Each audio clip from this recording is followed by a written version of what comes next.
जय श्री कृष्ण। प्रिय भक्तों, आज हम बात करेंगे रक्षाबंधन के विषय में।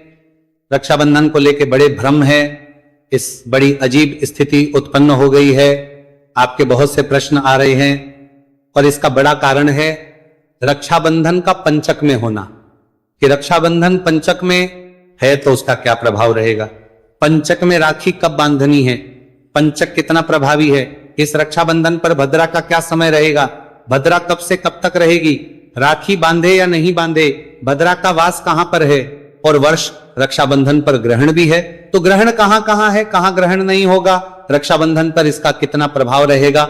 इस प्रकार से इस बार रक्षाबंधन पर अनेकों प्रश्न हैं, उन सबके उत्तर आपको इस वीडियो के माध्यम से प्रदान किए जाएंगे। वीडियो को पूरा देखिए और उसके बाद ही अपना ये निर्णय करें कि आपको राखी बांधने जाना किस दिन है। जो बहनें भाइयों के घर के नजदीक रहती हैं वो तो कभी भी जा सकते हैं, लेकिन जो दूर से आने जाने वाले हैं उनको उसी के अनुसार अपने टिकट बुक करने हैं, आने जाने का पूरी योजना बनानी है। तो ध्यान से सुनिए, सारी जानकारी प्राप्त कीजिए इस वीडियो के माध्यम से और उसके अनुसार अपनी योजना बना के रक्षाबंधन को मनाइए। आइए संपूर्ण जानकारी आपको प्रदान करते हैं। आपसे निवेदन बस इतना है कि यह वीडियो यदि थोड़ा सा भी उपयोगी लगे तो एक बार लाइक अवश्य कर दीजिएगा।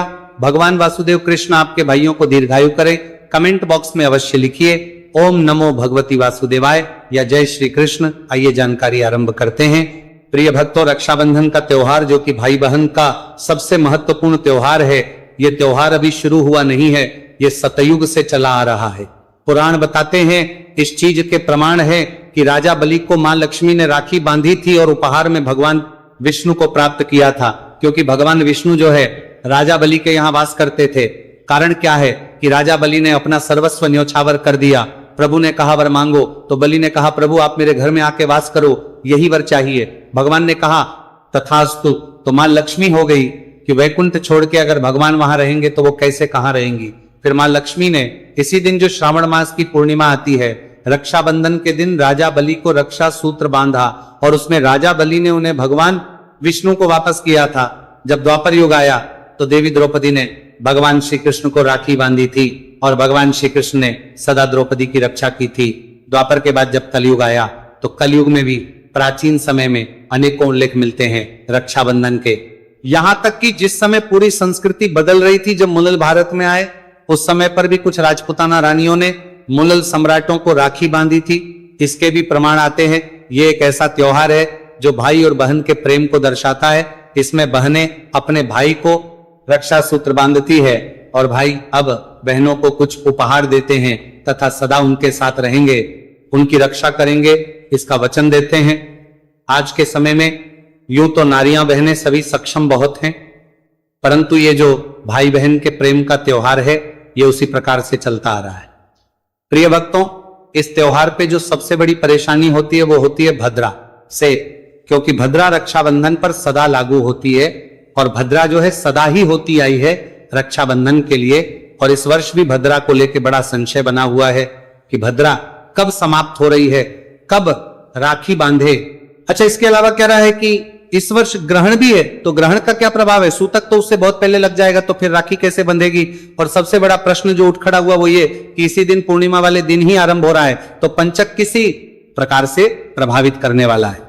इस रक्षाबंधन को प्रिय भक्तों सबसे पहले तो भद्रा की बात करें कि भद्रा जो है ना वो वास के अनुसार होता है कि भद्रा का वास कहां पे है, पृथ्वी तल पे है या पाताल लोक है या स्वर्ग लोक में। तो भद्रा का वास जिस स्थान पर होगा उसके अनुसार उसका प्रभाव होता है। यदि उसका प्रभाव पृथ्वी तल पर हो तो उसको हम सर्व विनाशकारी भद्रा कहते हैं और ऐसी अवस्था में हमें राखी नहीं बांधनी चाहिए। जब भद्रा चल रही हो हमें राखी नहीं बांधनी चाहिए। परंतु यदि भद्रा का वास पाताल लोक में हो तो किसी प्रकार की कोई हानि नहीं होती, आप राखी बांध सकते हैं। और यदि भद्रा का वास स्वर्गलोक में हो तो भी आप राखी बांध सकते हैं, किसी प्रकार की कोई हानि नहीं होती और किसी प्रकार की कोई बाधा नहीं होती। हमें केवल यह रखना होता है कि भद्रा का वास कहां पे है और भद्रा है कब।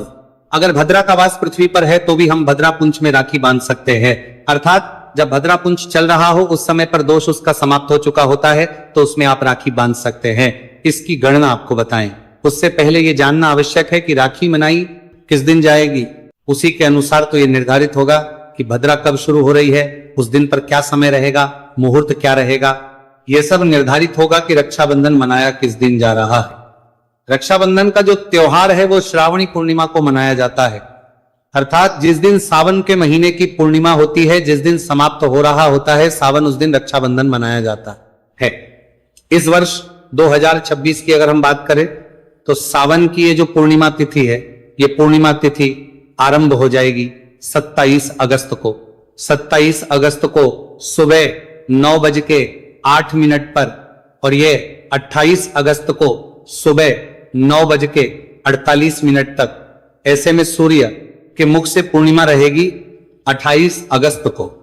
परंतु पूर्णिमा का जो व्रत किया जाता है ना, जो माताएं बहनें चंद्र अर्घ्य व्रत करती हैं, तो उनको व्रत कर लेना चाहिए 27 को, क्योंकि 27 को सुबह 9:08 पर पूर्णिमा आ रही है। जो सत्यनारायण भगवान का व्रत करना चाहते हैं वो 27 को भी कर सकते हैं और 28 को भी कर सकते हैं।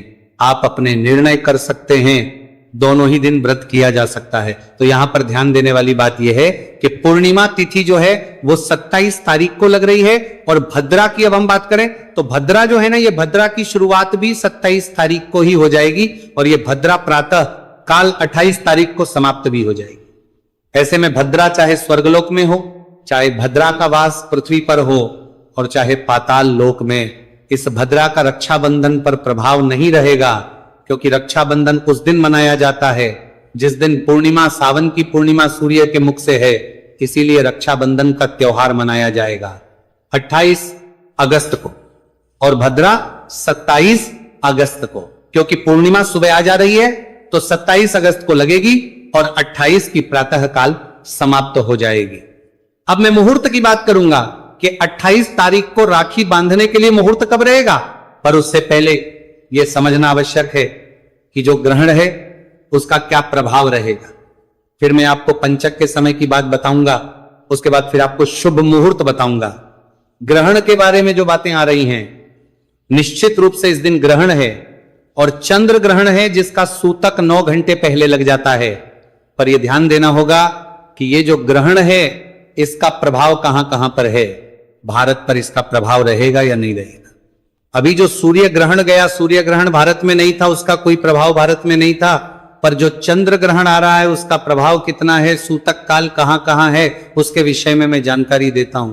प्रिय भक्तों, अगर मैं ग्रहण की बात करूं तो जो इस दिन ग्रहण है 28 तारीख को, यह भारतीय समय सुबह 6:53 पर शुरू हो जाएगा और यह दोपहर को 12:31 पर समाप्त होगा। इस प्रकार से 5 घंटे और 39 मिनट का यह ग्रहण रहने वाला है। और ग्रहण से 9 घंटे पहले ग्रहण का सूतक लगता है, क्योंकि यह चंद्र ग्रहण है जिसका सूतक 9 घंटे का कहा गया है। इस प्रकार से इसका जो सूतक है वो 27 तारीख के रात्रि को 9 बजे के बाद लग जाएगा। पर इसके प्रभाव क्षेत्र को देखना आवश्यक है कि इसका प्रभाव है कहां कहां, क्योंकि हमारे अमेरिका में भी है, यूरोप में भी है, ऑस्ट्रेलिया में भी है।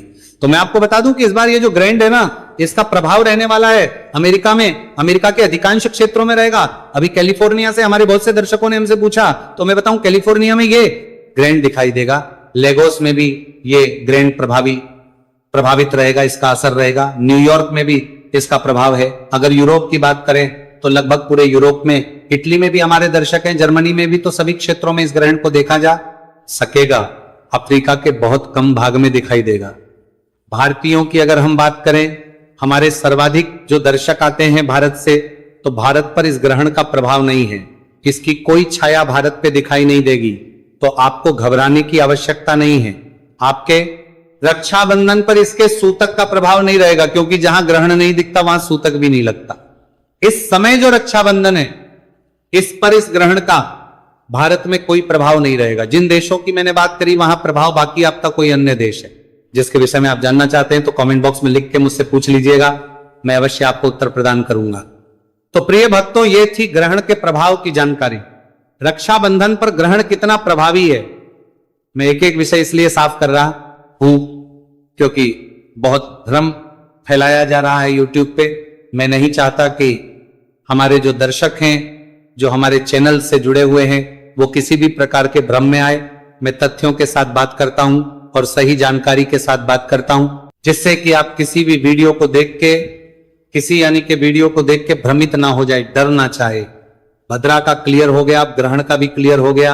अब हम बात करेंगे उससे पहले जो बहुत अधिक प्रश्न है कि राखी सामान्यतः बांधनी क्या चाहिए, नियम क्या होना चाहिए, मंत्र क्या होना चाहिए। प्रिय भक्तों, राखी बांधने के लिए जो भी बहनें हैं वो स्नान आदि करके स्वच्छ वस्त्र धारण करके अपने सर को ढके, भाई भी अपने सर को ढक के बैठे, भगवान रामचंद्र का ध्यान करें, जय श्री राम या राम राम बोलते हुए, जय श्री कृष्ण हरे कृष्ण बोलते हुए भगवान से प्रार्थना करें कि हे प्रभु, आज इस रक्षाबंधन के अवसर पर मैं अपने भाई को राखी बांध रही हूं। ये रक्षा सूत्र आपके आशीर्वाद से इतना शक्तिशाली हो जाए कि सदा हमारा प्रेम अमर रहे और मेरे भाई दीर्घायु हो तथा सदा ही खुशहाल रहे और रोगों से सदा दूर रहें, कष्टों से उनकी रक्षा करें। इस प्रकार से भगवान का स्मरण करते हुए भाई को तिलक कीजिए, अक्षत लगाइए और फिर आप राखी बांध दीजिए, रक्षा सूत्र बांध दीजिए। रक्षा सूत्र है मूलतः तो राखी अभी हम कहते हैं, पर यह एक रक्षा सूत्र है जो आपके भाइयों की रक्षा करता है। और उसके बाद आप राखी बांध दीजिए, प्रयास कीजिए कि आपका जो मुख है वो दक्षिण की ओर ना हो, आपका मुख पूर्व दिशा की ओर हो, उत्तर दिशा की ओर हो। इन दिशाओं की ओर अगर मुख होते हैं तो उत्तम है, भाई का मुख तो उसी ओर होना चाहिए। इस प्रकार से आपने ये रक्षाबंधन का त्योहार करना है, राखी बांधनी है। इसके शुभ मुहूर्त की बात करूंगा। पहले बात करते हैं कि पंचक कब लग रहे हैं और क्या प्रभाव रहेगा का। तो प्रिय भक्तों, यह बात सत्य है कि रक्षाबंधन में ही आ रहा है, इसमें कोई अफवाह नहीं है, झूठ नहीं है। 27 अगस्त दिन गुरुवार को दोपहर को 1:34 पर यह आरंभ हो जाएगा। यह समाप्त होगा 1 सितंबर मंगलवार को सुबह में 3:23 पर। इस प्रकार से ये जो पंचक है 27 को शुरू हो रहा है और 28 की है रक्षाबंधन। पर यहां पर एक बात को मैं बताऊं कि जब चल रहा हो उसके समय पर रक्षाबंधन में दोष नहीं है। शास्त्रों में कहीं भी राखी के लिए पंचक को हानिकारक नहीं कहा गया है। शास्त्रों में ऐसा वर्णन नहीं आता कि चल रहा है तो राखी नहीं बांधनी है या अधिक कुछ सावधानी बरतनी है। पंचक का है कि मुख्यतः लकड़ी से संबंधित कार्य नहीं करते, कोई शुभ कार्य नहीं करते। नए कार्य शुरू करने से पहले कि पूजा विधान अलग हो जाते हैं, नियम अलग हो जाते हैं। इसकी जानकारी मैंने अलग से पंचक के वीडियो में दे दूंगा, आप उसको देख लीजिएगा। पर राखी के विषय में कहूं तो राखी पर पंचक का प्रभाव नहीं रहेगा। अगर कोई कहता है तो आप उसे अनसुना करके अपने त्योहार को अच्छे से मनाएं, क्योंकि पंचक का राखी पर कोई प्रभाव शास्त्रों में नहीं वर्णित है। अब बात आती है शुभ मुहूर्त की। देखिए, सबसे कल्याणकारी जो समय रहेगा रक्षाबंधन का वो रहे 7:33 से और 9:48 तक। ये श्रेष्ठतम मुहूर्त है, इसमें आप राखी बांधे, उत्तम रहेगा, क्योंकि भद्रा भी उससे पहले समाप्त हो चुकी होगी, पूर्णिमा का समय होगा, उसके बाद भी राखी बांधी जा सकती है। कुछ लोग हो सकता है ये कहें, पंडित जी इतने समय में तो कैसे हो सकता है। देखिए, राखी पूरा दिन बांधिए, आप कोई दोष नहीं, क्योंकि जिस दिन पूर्णिमा सूर्य के मुख से है तो पूरा दिन उसका योग रहेगा। आप पूरा दिन रक्षाबंधन मना सकते हैं। परंतु शुभ मुहूर्त की, अत्यंत कल्याणकारी मुहूर्त की अगर आप बात करते हैं तो वो मैंने आपको दिया है। इस प्रकार से आप रक्षाबंधन मनाइए। भगवान श्री कृष्ण बहन भाइयों की आयु को लंबी करेंगे, आपका त्योहार अच्छे से मनेगा। मैं यही भगवान से कामना करता हूं। कुछ और कहना चाहे, पूछना चाहें, कमेंट बॉक्स में लिख के पूछ सकते हैं। प्रिय भक्तों, यदि हमारे चैनल पर पहली बार आए हैं या नए हैं तो सब्सक्राइब कीजिए। सब्सक्राइब करेंगे तो लाभ ही होगा कि अच्छी जानकारियां सीधे मोबाइल पर आपको आती रहेंगी। और कमेंट बॉक्स में लिख के अपनी राय अवश्य दीजिएगा कि आपको हमारी जानकारी कैसी लगी। भगवान सब पर कृपा करें। जय श्री कृष्ण। रक्षाबंधन की ढेरों शुभकामनाएं।